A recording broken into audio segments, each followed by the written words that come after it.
X-Men have had a few years away from the box office while Spider-Man, Iron Man, and the Hulk have carried the Marvel torch on the big screen.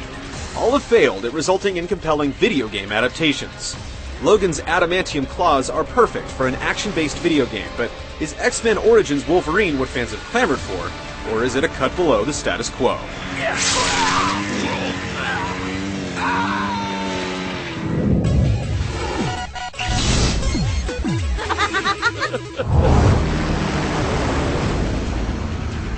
The game's plot loosely follows the events of its silver screen counterpart, recounting Logan's past as part of a special military unit in Africa, his painful conversion into Weapon X, and the beginning of his long-standing feud with Victor Creed, aka Sabretooth.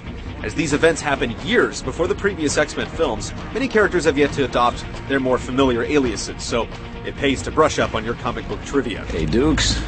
Wow, it's been a long time. Much of Wolverine's motivation is explained through flashbacks, bringing players back to his mission in Africa. While the Lost-style pacing may work on film and television, the frequent returns to familiar territory can be a bit of a drag here. Audio logs found on laptops throughout the game provide additional background, but it's annoying that you can't listen to them on the go.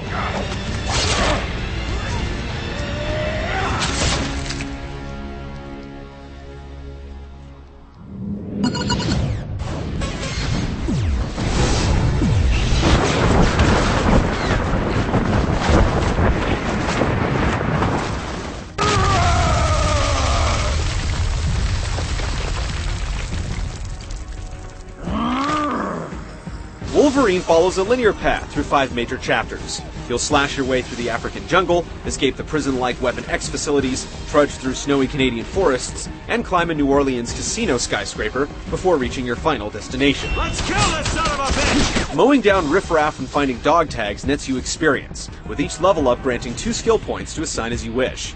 You can increase your health or rage meters, strengthen your claws, or maximize the effectiveness of rage attacks. As you battle specific types of enemies, Wolverine's combat reflexes increase, making you more effective against robots or jungle mutants. There are also hidden mutagens to collect, serving as augments that let you gain more experience, regenerate health faster, or boost your defenses. Altogether, the upgrade system gives you the freedom to beef up Wolverine however you like, but it doesn't get so complex that it slows the game down. The journey lasts about 10 hours in all, but the first half of the game doesn't offer much for fans. Aside from a brief clash with Sabretooth, you'll spend much of your time fighting faceless soldiers, and there are about a dozen repetitive Leviathan and Wendigo boss fights to endure. Then you'll suddenly find yourself in a string of awesome encounters. The pacing isn't the greatest, but there's plenty to look forward to after you clear the icy wasteland. You even blink and you're dead.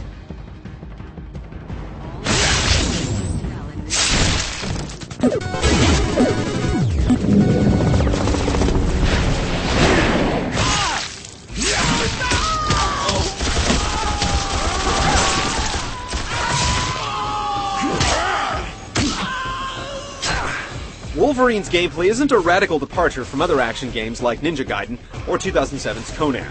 Your basic moves are composed of weak and heavy slashes, throws, blocks, and counterattacks. Wolverine can also perform long-distance lunge moves, which double as a means for crossing wide gaps. As you progress, you also unlock rage moves, unleashing Wolverine's fury in whirlwind spins, dismembering drills, or a high-powered berserk mode.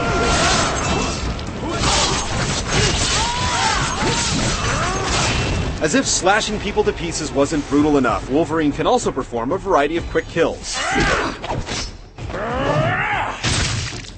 By grabbing an enemy and tapping Y, you can rip an enemy in half, stab them through the skull, or turn their own shotgun against them. Environmental hazards often present opportunities to impale your opponents on forklifts, set them on fire, or shove a body into a cement mixer. As you might expect from a game that revels in flying limbs, many enemies don't put up much of a fight, and at times you'll see enemies standing around waiting to die, or slashing vainly at thin air.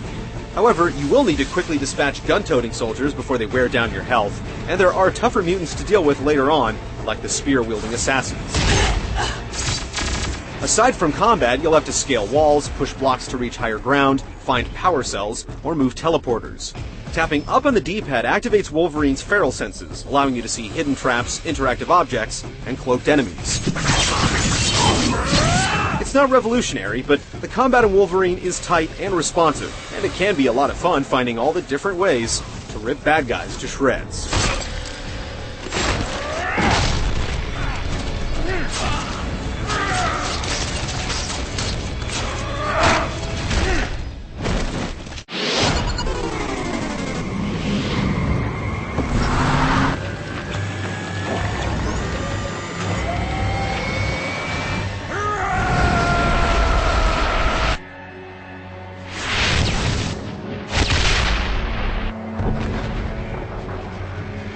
It's painfully obvious that Wolverine is a game aspiring to greatness that just didn't have the extra time for polish.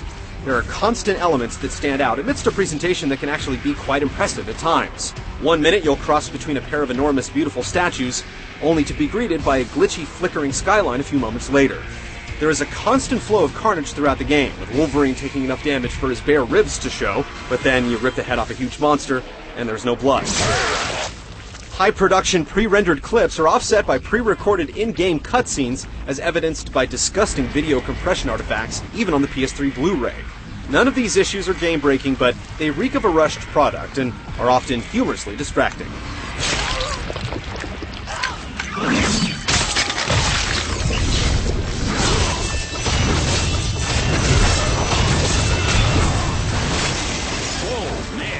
While X-Men Origins Wolverine is clearly undercooked, it's still genuinely fun, and most importantly, it delivers the kind of visceral, untamed experience that fans expect from the character. It's been a long time coming. Just like Logan, it's a beast on the outside, but it has a good heart within.